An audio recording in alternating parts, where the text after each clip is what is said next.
When people look at the healthcare, they imagine a place of cure, a place with no harm. And it's frightening to go on the news and see a patient died due to an act of a nurse, due to an act of a medical staff, due to the equipment of the healthcare, or to the environment. The Joint Commission understands that there has to be safety put into place. There has to be some type of order and organization to keep the hospital from hazardous events. The mission of the Joint Commission is to continuously improve healthcare for the public, in collaboration with other stakeholders, by evaluating healthcare organization and inspiring them to excel in providing safe and effective care of the highest quality and value. Its vision is that all people always experience the safest and highest quality, best value healthcare across all settings. The Joint Commission is a nonprofit organization and was founded in 1951. It was created by merging the hospital standardized programs. It has accredited more than 20,000 U.S. health programs. The Joint Commission implements goals each and every year. They are the National Safety Goals. The Joint Commission gathers information about emerging patient safety issues from widely recognized experts and stakeholders. The purpose is to improve patient safety. These goals were created by gathering data on problems and figuring out how to solve these problems. One of the goals of the national safety is to improve safety in using medication. The Joint Commission wants to eliminate drug errors to promote a harm-free environment. For the project, I had to write down one of the safety goals that could have been a near-miss error. The near-miss error that I witnessed was not done by a nurse or any other staff, but it was done by me. On September 6th, I had my first pediatric clinical rotation. My goal was to give my patient the antibiotic that was ordered. I was feeling a little nervous because Dr. Burns and Professor Corriesdale were both watching my medication administration. And that was a lot of pressure for me. And it's absolutely not an excuse.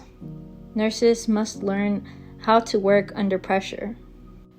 My antibiotic was in an oral liquid solution. The professors, the parent, and I had a mutual agreement that I was to be sneaky with this medication, and I was supposed to hide this medication in apple juice.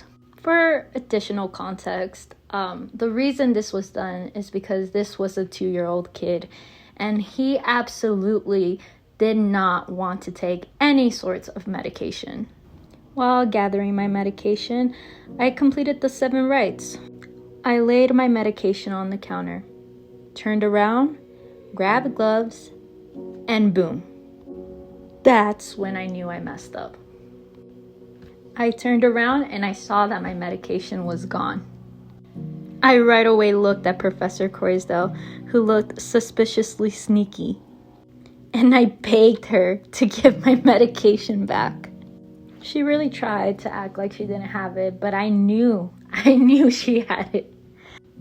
I understand why she did this, and she wanted to, show me a lesson, and lesson was learned that day. I told my peers, and they all mentioned how many nurses will not continuously keep an eye on their medication. Many nurses do turn away for a few seconds or less, but anything can happen within that time. There could be a switch of medication. Someone could grab the medication either on purpose or by accident. Anyone can just tamper with the medication, and the errors that could happen are endless. It is important to report a near-miss error. Reporting a near-miss error prevents serious harm, catastrophic injuries, and death. Sometimes people or employees do not want to report a near-miss error due to their pride and not wanting to feel shame. That is why there has to be an open culture where people feel that they can share their experience. Instead of shaming the near-miss error, there has to be encouragement in reporting that near-miss error. Now the question is, how do you report a near-miss error? Well, for Renown, you use Midas report data entry. This is found through Renown's intranet. Then document the almost incident in the EMR with as much objective detail as possible. Avoid writing subjective or blaming statements. Patient safety events include, but are not limited to, adverse drug events, assault or disruptive behavior of a patient, blood product events, faulty equipment or equipment malfunction, falls, hospital-acquired infection, medication errors, safety, skin integrity, surgical mistakes or mishaps, patient treatment errors, any other event causing actual or potential injury to the patient, resident, visitor, or staff. After a report has been filed, the risk management will review the near-miss error. It is usually reviewed within 1 business day. The risk management will then assign a level of severity and close the case. If additional information is needed, the risk management will contact appropriate leaders for review. After the review, the case will be assigned to a level of severity. They will make a determination of the potential harm of the patient's safety. Risk management will initiate a root cause analysis for any event that reaches a certain level of severity. Specifics of the event will be shared throughout the organization. There may be limits in what is shared due to privacy. Then responsible leaders will be notified of the new patient safety event. A review or follow-up will be made. What is a root cause analysis? It's pretty much what it sounds like. It's a way to find what the root cause of the problem is. Finding the root cause allows the facility to identify appropriate solution. The goal of the root cause analysis is to prevent harm and incident from occurring again. For accreditation purposes, the Joint Commission requires that healthcare institutions have a comprehensive process for the systemic analysis of the central event. This could be done with the root cause analysis. Root cause analysis must be done within 45 days or hospital will be placed on accreditation watch. If the hospital continuously fails to complete the root cause analysis, the hospital accreditation will be jeopardized.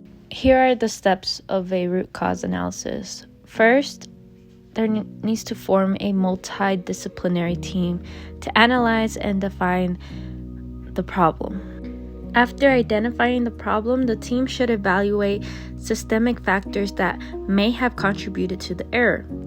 During the root cause analysis process, the team should implement changes so the error does not happen again.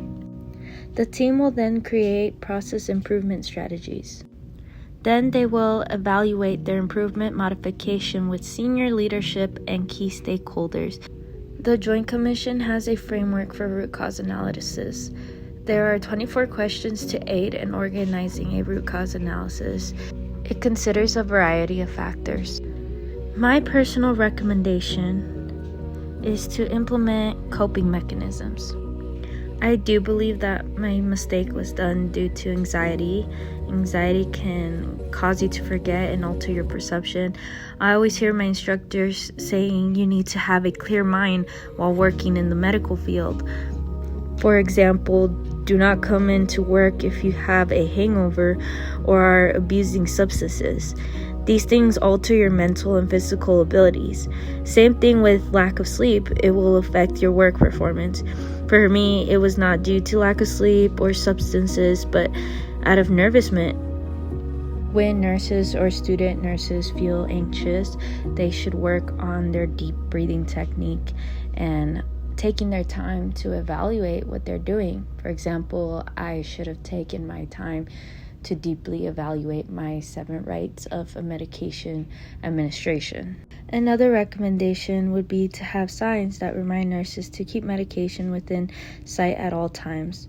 Maybe other staff turn away from their medication because they work in a trustful environment, or because they have many years of experience and feel confident in their method of collecting and administering their medication. But despite why they do this, it shouldn't be done. They shouldn't leave their medication unattended. Safety is such a big concern for me, and that is why, as of now and even moving forward, I will file near miss reports. Reporting this will allow the hospital to find what the root cause analysis is. Also, this can inform the Joint Commission on what national safety goals need to be placed. Since safety is the most important thing for me as a nurse, I will be always on the look on the national safety goal of each year.